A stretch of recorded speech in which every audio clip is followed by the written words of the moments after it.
Matilda Joslyn Gage was the mother-in-law of L. Frank Baum, author of The Wonderful Wizard of Oz. It was she who suggested he write his delightful children's stories for publication.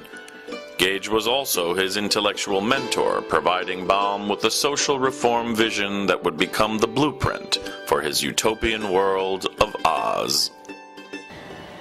Matilda Joslyn Gage had 4 children that survived, 3 daughters, 1 son. Her youngest daughter met Al Frank Baum.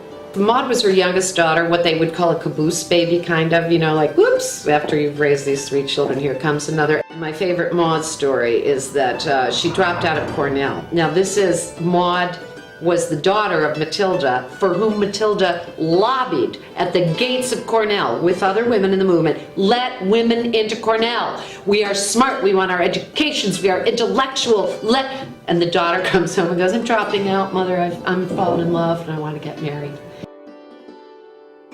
You know, there's a certain embarrassment factor. You cannot drop out. This is the family and my reputation and everything else. Well, Mrs. Gage was not particularly fond of Frank Baum when they first met because she took the tack of he's an actor.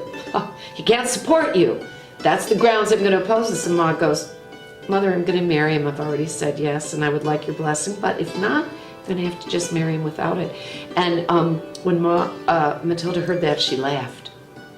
And then they both laughed. And then they sobbed. And then they went out and welcomed Frank Baum, who was standing in the parlor hearing this discussion. He told remarkable stories, fun stories to his children. And Matilda Joslyn Gage said, Frank, you've got to write these stories down.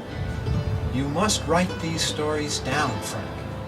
And that's what he did. He did write them down. He didn't publish his first story until a year after her death, but she was really the prime influence for the stories and for the theme of peace and social justice that is contained in those stories.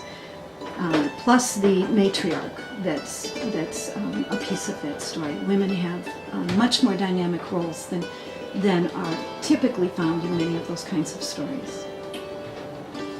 Why she's considered today as the mother of Oz. If it weren't for her getting after her son-in-law, I don't think those Oz books, all 13 of them, would ever have been written.